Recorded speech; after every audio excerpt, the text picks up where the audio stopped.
Que la paix, la lumière et la présence d'Allah soient avec vous, chers frères et sœurs en islam. Il y a des moments dans la vie où l'on prie, où l'on invoque, où l'on pleure devant Allah, mais malgré tout, on a l'impression de ne pas avancer. Comme si nos efforts spirituels restaient suspendus entre la terre et le ciel. Comme si notre cœur appelait une réponse qui tarde à venir. As-tu déjà ressenti que ton âme cherche quelque chose de plus profond? As-tu déjà pensé « Ya Allah, je prie, alors pourquoi ma situation ne change-t-elle pas? Pourquoi certaines épreuves persistent-elles malgré nos prosternations ?» Aujourd'hui, à la lumière des enseignements du docteur Zakir Naik et des sources authentiques de l'islam, nous allons comprendre pourquoi tu n'avances peut-être pas malgré tes prières. Cette vidéo va te révéler des vérités spirituelles puissantes, des clés intérieures et peut-être la réponse que ton cœur attend depuis longtemps. Allah dit dans le Coran, en vérité, Allah ne change pas l'état d'un peuple tant qu'il ne change pas ce qui est en eux-mêmes. Sourate Ar-Ra'd 13-11. Abonne-toi à l'Islam Connect, like, commente et partage cette lumière autour de toi. Cette vidéo n'est pas un hasard. Elle est une lumière envoyée par Allah pour toi. C'est une mission divine. 1. Prier sans transformation intérieure, la clé oubliée. Beaucoup d'entre nous se lèvent chaque jour pour accomplir leur prière, récitent les mots avec dévotion, mais leur cœur reste distrait, ailleurs, parfois même insensible.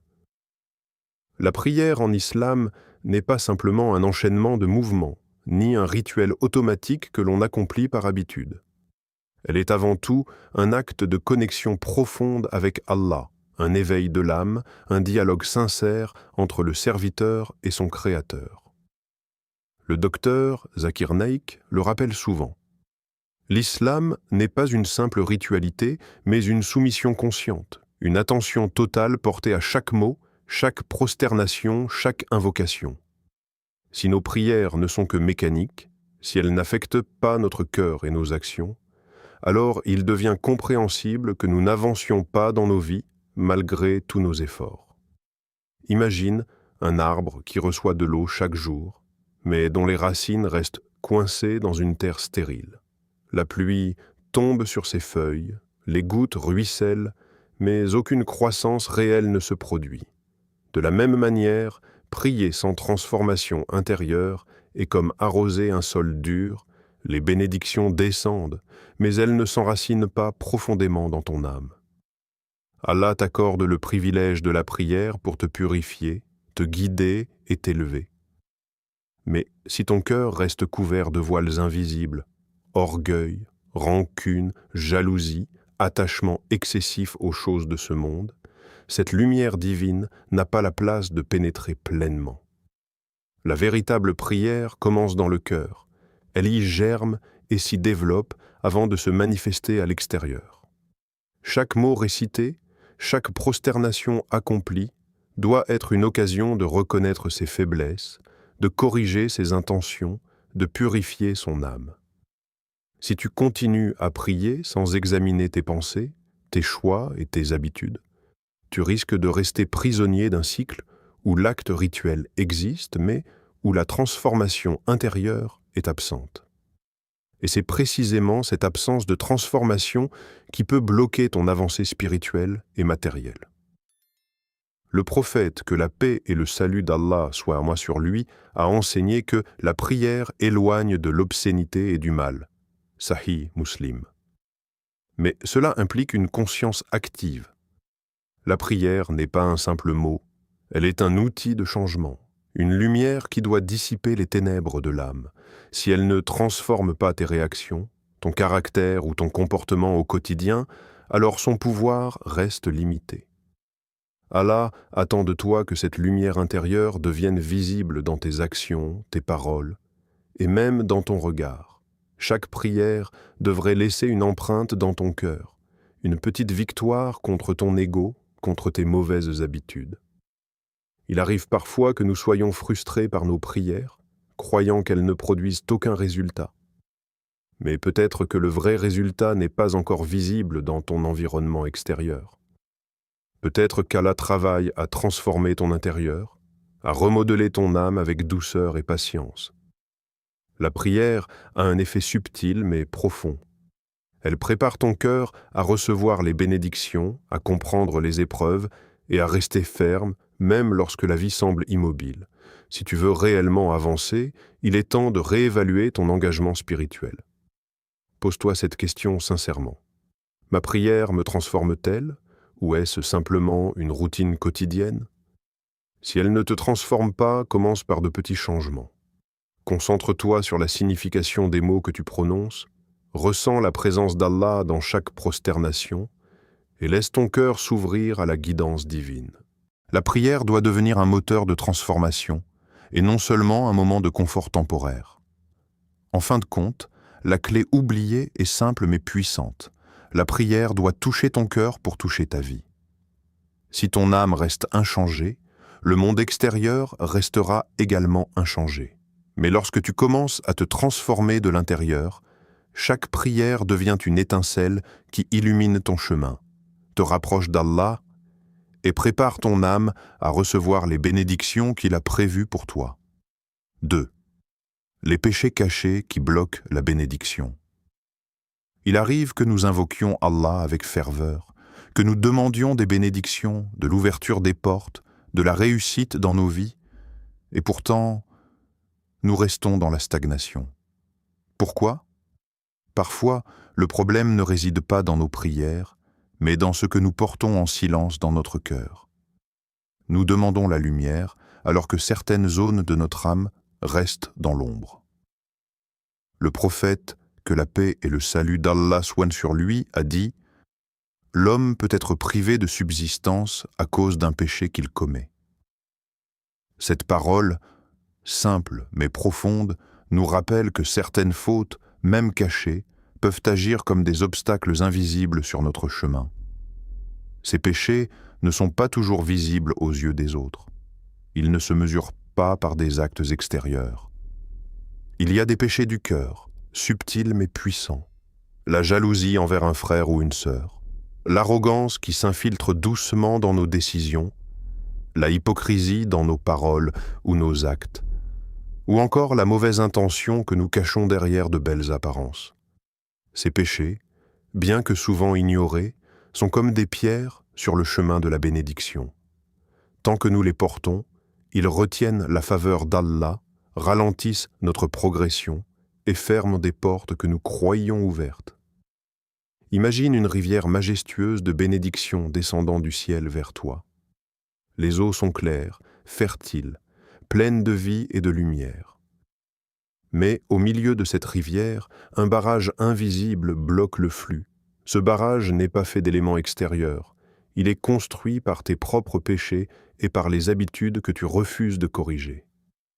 Peut-être un mensonge répété, une rancune cachée, ou un acte que tu considères mineur mais qui ternit ton cœur. Ce barrage peut sembler insignifiant, mais il empêche la rivière de couler librement, retardant les fruits de ta patience et de tes efforts.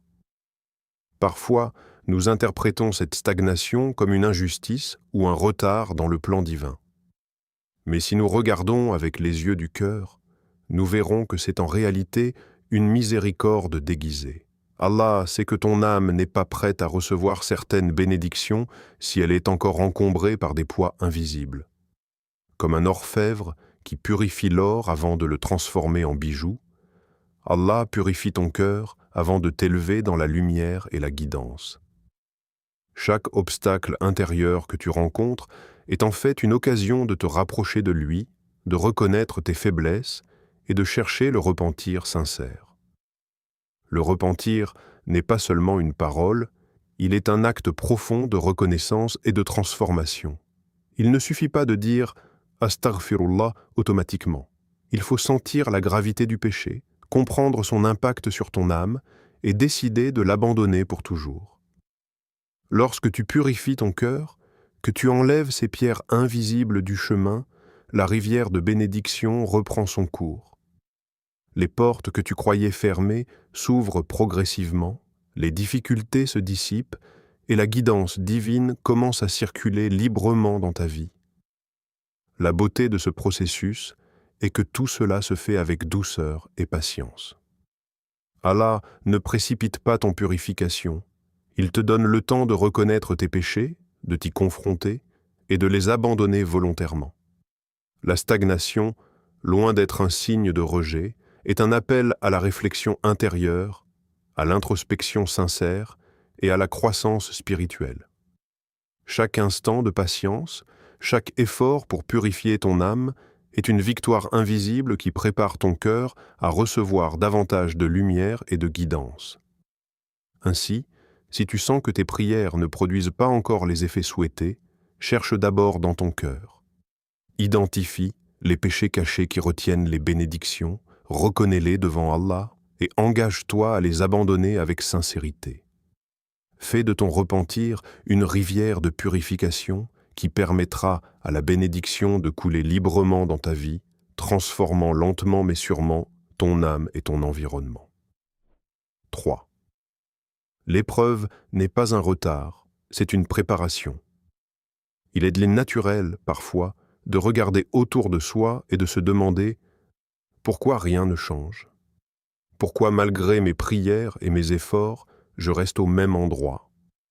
Pourtant, ce sentiment de stagnation n'est souvent pas un signe de rejet divin, mais plutôt un appel à la patience et à la confiance dans le plan d'Allah. Chaque épreuve, chaque difficulté, chaque retard apparent dans ta vie est en réalité une préparation subtile, invisible, orchestrée par celui qui connaît parfaitement ton cœur et ton destin. Le Coran nous rappelle « Pensez-vous entrer au paradis sans qu'Allah ne distingue ceux qui luttent et qui sont patients ?» Sourate Al-Imran 3, 142. Cette parole n'est pas simplement un avertissement, elle est une promesse, un rappel que la patience et l'endurance sont des clés essentielles pour progresser spirituellement. Lorsque tu traverses une épreuve, il est facile de te sentir abandonné ou bloqué. Mais imagine une graine enterrée profondément sous la terre. À première vue, elle semble immobile, sans vie, perdue dans l'obscurité. Pourtant, sous la surface, un processus subtil et puissant se déroule. Ses racines s'étendent, sa structure se renforce, et bientôt, elle émergera avec une vigueur qu'aucune observation superficielle ne pouvait prédire. De la même manière, tes difficultés actuelles sont une incubation spirituelle. Elles préparent ton cœur à recevoir des bénédictions plus grandes, à gérer des responsabilités plus lourdes et à apprécier les bienfaits qu'Allah a préparés pour toi. La patience dans l'épreuve n'est pas passive. Elle est active, nourrissante et transforme silencieusement ton âme. Le docteur Zakir Naik souligne souvent que l'islam valorise la lutte intérieure et l'endurance. Une épreuve n'est jamais gratuite ou inutile. Chaque difficulté a une raison, même si nous ne la comprenons pas immédiatement. Parfois, nous voulons des réponses instantanées, des résultats visibles. Mais Allah travaille à un niveau que nos yeux et notre esprit ne peuvent percevoir. Le silence divin ne signifie pas un abandon.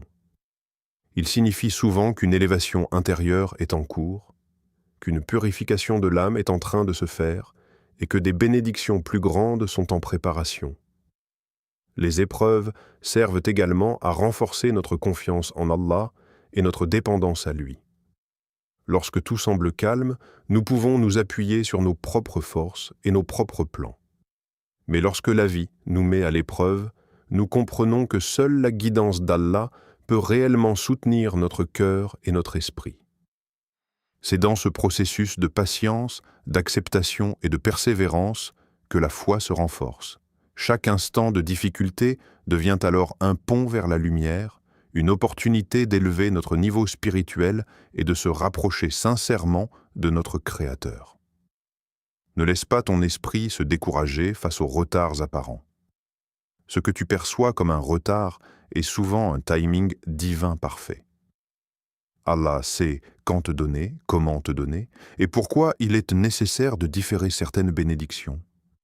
Les épreuves, les défis, et parfois même le silence apparent sont des instruments de préparation et de croissance. Lorsque le moment viendra, la bénédiction ne sera pas seulement reçue, elle sera comprise, appréciée et gérée avec un cœur prêt et purifié. Rappelle-toi toujours que les difficultés ne sont pas des obstacles, mais des enseignements déguisés, des occasions de renforcer ta foi, de purifier ton intention et de développer la patience. La prochaine fois que tu te sentiras immobile malgré tes prières, visualise la graine sous terre, la rivière bloquée qui attend de couler, et rappelle-toi que tout ce qui semble retardé est en réalité en préparation. Chaque épreuve est une échelle vers la proximité d'Allah, un entraînement spirituel qui façonne ton caractère, ton cœur et ton destin. Ainsi, plutôt que de craindre les retards, accueille-les avec foi. Accepte les épreuves avec gratitude et persévérance. Fais de chaque difficulté une occasion de purification intérieure et de croissance spirituelle. Car celui qui endure avec patience et confiance en Allah verra, en fin de compte, ses efforts et sa foi récompensés d'une manière que seul Allah connaît parfaitement. 4. Tu demandes, mais es-tu prêt à recevoir ? Combien de fois avons-nous levé nos mains vers le ciel, suppliant Allah pour des bénédictions, pour le succès, pour le mariage, pour la prospérité, et avons-nous vraiment pris le temps de nous demander « Suis-je prêt à recevoir ce que je demande ?» La question peut sembler simple, mais elle porte en elle une vérité profonde et souvent ignorée. Nous prions, nous invoquons, nous demandons, mais nous oublions parfois que la réception des bénédictions divines est étroitement liée à notre préparation intérieure et à notre responsabilité personnelle. Le docteur Zakir Naik souligne que l'islam n'est pas seulement une religion de prière et d'invocation, c'est une religion de responsabilité et de transformation personnelle. Souvent, nous souhaitons le succès, mais nous n'avons pas la discipline nécessaire pour le soutenir. Nous voulons le mariage, mais nous n'avons pas travaillé à purifier notre caractère, à corriger nos défauts, à développer la patience et la compassion nécessaires pour bâtir un foyer pieux. Nous demandons la richesse, mais nous ne savons pas être reconnaissants. Nous ne gérons pas ce que nous possédons déjà avec justice et sincérité. Allah observe nos intentions, nos actions et notre préparation avant de nous accorder ce que nous demandons. Nos prières peuvent rester sans réponse apparente, non pas parce que Allah nous rejette, mais parce que la version actuelle de nous-mêmes n'est pas encore prête à recevoir ces dons. Imagine un enfant qui réclame un bijou précieux, mais qui n'a pas encore appris à en prendre soin. Si l'objet lui est donné trop tôt, il risque de le perdre, de le briser ou de le gaspiller. Allah agit avec une sagesse infinie similaire. Il ne donne pas simplement ce que nous voulons, il donne ce qui est bon pour notre âme et ce que nous pouvons porter avec patience, gratitude et responsabilité. La stagnation que nous ressentons dans nos vies peut donc être une manifestation de cette sagesse divine. C'est une période de préparation, un temps pour renforcer notre caractère, purifier nos intentions et développer la maturité spirituelle nécessaire.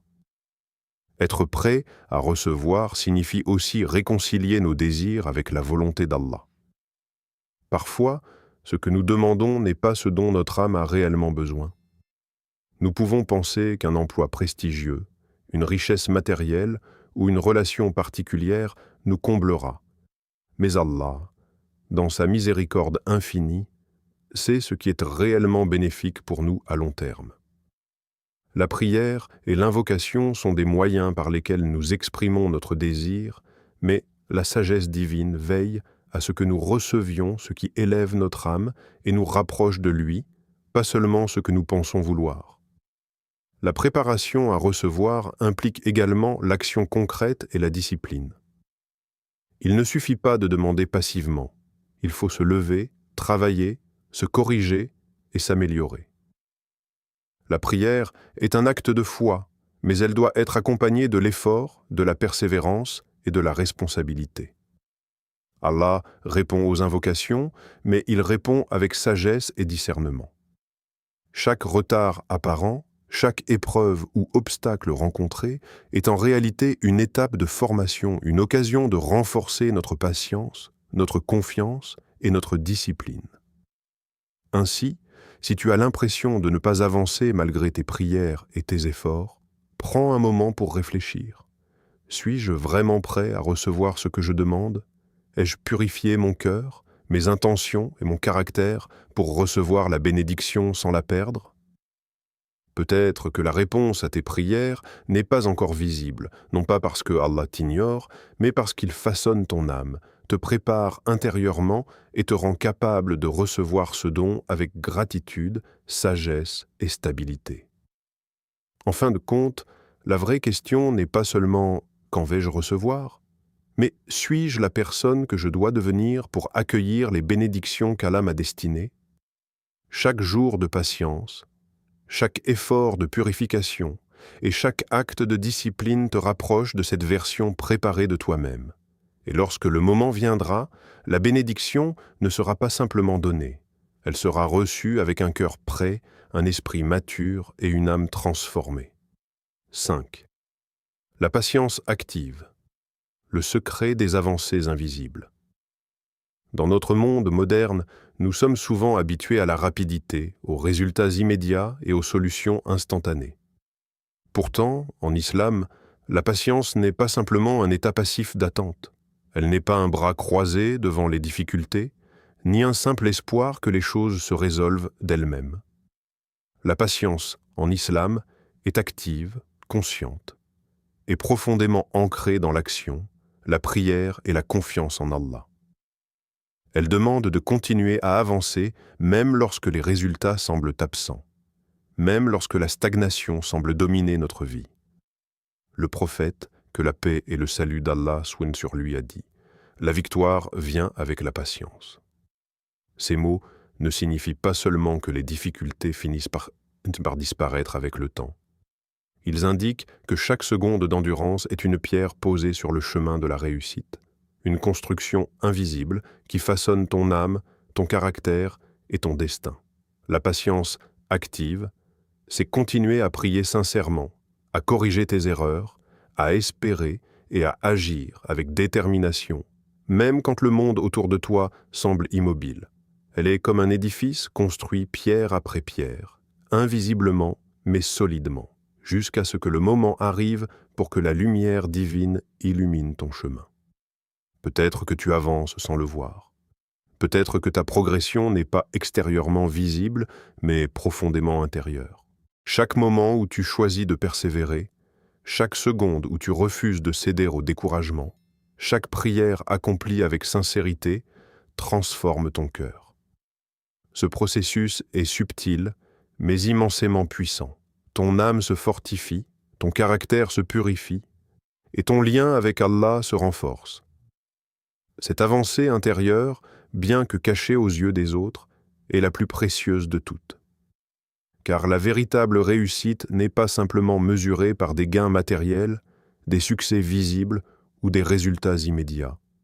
Elle se mesure par la proximité avec ton Créateur et la profondeur de ton engagement spirituel. La patience active exige également la persévérance dans l'action. Il ne suffit pas de rester calme ou de prier sans effort. Il faut se corriger continuellement, chercher à devenir meilleur et maintenir ses efforts même dans l'adversité. Allah voit ce que nous ne voyons pas. Il observe la sincérité de notre patience et les efforts constants que nous faisons pour avancer malgré les obstacles. Parfois, les bénédictions sont préparées, mais elles ne peuvent être reçues qu'après que notre cœur a été formé pour les accueillir. La patience active prépare ce cœur et cette âme, tout en renforçant la foi et en purifiant les intentions. Imagine ton cœur comme un jardin. Chaque épreuve, chaque instant d'endurance, chaque effort de persévérance est une graine plantée. Les premières racines poussent silencieusement sous la surface, invisibles à l'œil nu. Mais lorsque le temps de la récolte arrive, le jardin fleurit avec abondance, beauté et harmonie. De même, la patience active construit ta vie intérieure et ton destin spirituel, même si rien ne semble changer à l'extérieur. La récompense d'Allah n'est pas toujours immédiate, mais elle est parfaite, complète et éternelle.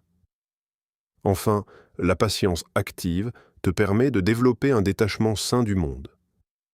Lorsque tu apprends à attendre avec foi et persévérance, tu réalises que la véritable sécurité et la véritable satisfaction ne viennent pas des biens matériels ou des succès visibles, mais de la proximité avec Allah et de la confiance dans ses plans. C'est cette paix intérieure, cette force invisible et cette connexion profonde avec le Créateur qui constitue la plus grande victoire. Ainsi, si tu as l'impression de stagner, rappelle-toi que chaque moment de patience, chaque effort persistant, chaque prière sincère est une construction invisible qui prépare ton cœur et ton âme pour les bénédictions futures. Peut-être que tu avances plus que tu ne le réalises, et cette avancée, bien que cachée, est infiniment précieuse. La patience active est le secret des avancées invisibles, et elle transforme ton chemin en lumière, guidé par Allah à chaque pas. Si aujourd'hui tu as l'impression de ne pas avancer malgré tes prières, souviens-toi, la prière n'est jamais vaine. Elle purifie, elle élève, elle transforme. Parfois, le changement ne commence pas autour de toi, mais en toi. Nous avons vu que l'absence d'avancement peut venir d'un manque de transformation intérieure, de péchés cachés, d'une préparation divine à travers l'épreuve, d'un manque de préparation personnelle, ou simplement d'un processus invisible de patience active. Allah ne t'ignore pas. Chaque larme est comptée. Chaque invocation est entendue. Chaque prosternation est enregistrée. Même si tu ne vois pas encore le résultat, le ciel, lui, enregistre tes efforts. Abonne-toi à l'Islam Connect, partage cette lumière autour de toi et écris en commentaire « Je fais confiance au plan d'Allah ». Que cette parole soit un engagement entre toi et ton Seigneur. Merci d'avoir ouvert ton cœur à cette parole. Que la paix d'Allah t'accompagne dans chaque étape de ta vie. Allah dit, car certes, avec la difficulté vient la facilité. Certes, avec la difficulté vient la facilité. Sourate Ash-Shar 94, 5-6. Ne perds jamais espoir. Ton avancée arrive peut-être au moment parfait choisi par Allah. Amin.